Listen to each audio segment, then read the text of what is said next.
கலால் வரி விதிப்பை எதிர்த்து இந்தியா முழுவதும் நகை வியாபாரிகள் கடைகளை அடைத்து போராடி வருகிறார்கள்.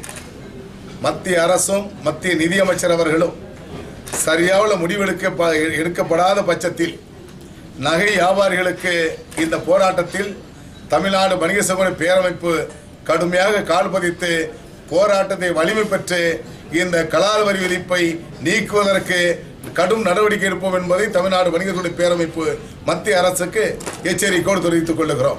தமிழகம் தழுவிய 6 லட்சம் வணிகர்களை ஒன்று திரட்டி அங்கு மாநாடு நடத்தப்பட இருக்கிறது.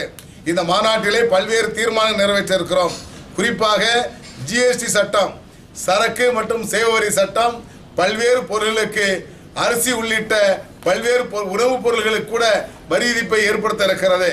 அதே சூழல் ஏற்படுமையானால் அதை எதிர்த்து கடுமையான போராட்டத்தை நடத்தக்கூடிய சூழலிலே மத்திய அரசுகளை தள்ளிவிடக் கூடாது.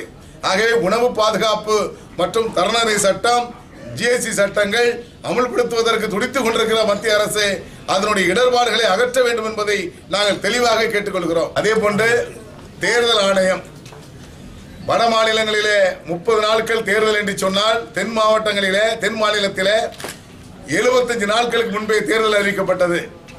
ஏற்கனவே எங்களுடைய வணிகம் மிகவும் சீர்குலைந்து குறைந்து கொண்டிருக்கிறது.